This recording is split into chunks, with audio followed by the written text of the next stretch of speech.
دنیا کا سب سے عظیم انسان کون تھا جس نے انسانی تاریخ کو بدل کر رکھ دیا؟ یقیناً یہ سوال سننے کے بعد آپ کے ذہن کے اندر آئنسٹائن یا پھر مذہبی طور پر دیکھیں تو حضرت عیسیٰ علیہ السلام، حضرت موسیٰ علیہ السلام، بدھ مت یا کسی بڑے مسلمان بادشاہ کا نام آئے گا۔ لیکن یہی سوال مذہبی طور پر عیسائیت سے تعلق رکھنے والے ایک شخص مائیکل ایچ ہارٹ کے دماغ میں پیدا ہوا۔ انہوں نے سوچا کہ کیوں نہ میں دنیا کے تمام بااثر افراد کو ملا کر ان کی ایک فہرست تیار کروں، اور وہ بھی رینکنگ کے حساب سے۔ اس نے اس پر کام شروع کیا اور 28 سالوں کی کڑی محنت اور ریسرچ کے بعد 1978 کے اندر انہوں نے اپنی ایک کتاب شائع کی جس کا نام تھا the 100 ranking of most influential men in human history. Michael Hart ایک ریاضی دان اور ہسٹری کا علم رکھنے والا شخص تھا۔ اس نے ہسٹری کی تمام کتابوں کو اپنی ریسرچ کے لیے کھنگال دیا، قدیم صحیفوں کی مدد لی، مذہبی رہنماؤں کی ہسٹری پڑھی، اور حضرت آدم علیہ السلام کی پیدائش سے لے کر آج تک اس دنیا کے اندر جو بھی بڑے بڑے لوگ آج تک رہے ہیں جنہوں نے سوسائٹی کے اندر کچھ پازیٹیو چیزوں کو کنٹریبیوٹ کیا یا انسانی تاریخ کو بدل کر رکھ دیا، ان سب لوگوں کو اس لسٹ کے اندر ایڈ کر دیا گیا، جس کے اندر انقلابی ایجادات کرنے والے موجد، رائٹرز اور کئی انقلابی سیاسی اور مذہبی لیڈر شامل تھے۔ یہ کتاب جب شائع ہوئی تو اس کی 5 لاکھ کاپیاں فروخت ہوئی اور اس کا 15 مختلف زبانوں کے اندر ترجمہ کیا گیا۔ لیکن کیا آپ جانتے ہیں کہ اس کتاب کی رینکنگ کے اندر سب سے پہلا نمبر کس شخصیت کا ہے؟ یعنی ایک ایسی انسانی شخصیت جس نے پوری ہیومن ہسٹری کے اندر انسانی تاریخ کو بدل کر رکھ دیا۔ ایون کہ مائیکل ہارٹ کا کہنا تھا کہ اگر ہم آج تک ان کی تعلیمات کو فالو کرتے تو اپنی پوری زندگی خوشی سے گزار سکتے تھے۔ اس نے اپنے وقت کی 20 عظیم بادشاہتوں کو فتح کیا۔ یہ وہ واحد شخص تھے جو مذہبی اور سیکولر دونوں طور پر کامیاب ہوئے۔ اس کے علاوہ کوئی بھی انسان اتنا سکسیسفل طریقے سے ہسٹری کے اندر کبھی کامیاب نہیں ہوا۔ کیا آپ جانتے ہیں کہ وہ شخصیت کون ہے؟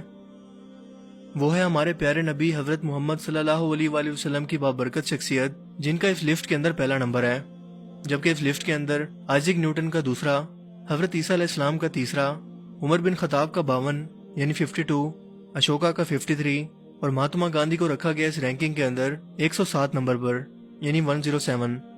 مائیکل ہارٹ کا کہنا تھا کہ ہو سکتا ہے کہ میرا انتخاب دیکھ کر بہت سے لوگ حیران ہوں کیونکہ میں عیسائی ہوں اور مسلمانوں کے آخری نبی اور عظیم ترین پیغمبر کو میں نے اس لسٹ کے اندر عیسائی ہونے کے باوجود پہلے نمبر پر رکھا ہے۔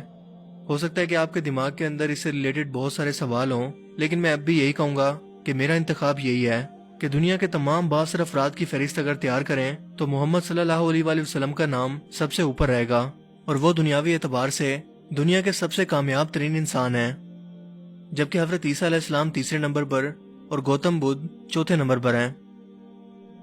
اس کتاب کے شائع ہونے کے بعد جب وہ ایک روز لندن کے اندر اس کے بارے میں لیکچر دے رہا تھا تو مجمع میں سے کھڑے ہو کر ایک شخص نے مائیکل ہارٹ سے یہی شکایت کی کہ آپ نے حضرت محمد صلی اللہ علیہ وآلہ وسلم کو نمبر 1 کے طور پر سب سے اوپر کیوں رکھا؟ اس پر مائیکل نے جواب دیا کہ محمد صلی اللہ علیہ وآلہ وسلم نے سن 611 میں مکہ کی پہاڑی پر اکیلے کھڑے ہو کر لوگوں سے کہا کہ میں اللہ کا رسول ہوں۔ اس وقت ان پر صرف 4 افراد ایمان لائے تھے، جن میں ان کا سب سے اچھا دوست، ان کی بیوی اور 2 لڑکے شامل تھے۔ آج 1400 سال گزرنے کے بعد مسلمانوں کی تعداد 1.5 ارب سے زیادہ ہو چکی ہے، اور یہ سلسلہ یہاں رکا نہیں بلکہ اس میں روز بروز اضافہ ہو رہا ہے۔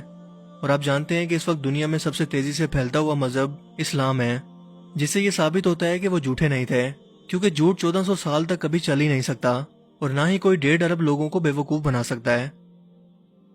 غور کرنے کی ایک اور بات تو یہ ہے کہ یہ اربوں مسلمان اپنے پیارے نبی محمد صلی اللہ علیہ وآلہ وسلم کی حرمت پر اپنی جان تک قربان کرنے کو تیار ہیں، یعنی مسلمان ان کی شان میں گستاخی کرنے والوں کو مارنے اور خود مرنے کے لیے ہر وقت تیار ہیں۔ کیا اس مجمع کے اندر کوئی بھی ایک شخص ایسا موجود ہے جو یسوع مسیح کے لیے اپنی جان بھی دینے کے لیے تیار ہو؟ اس سوال کے بعد پورے حال کے اندر خاموشی چھا گئی، کیونکہ ان میں سے کسی کے پاس اس کا کوئی جواب نہیں تھا۔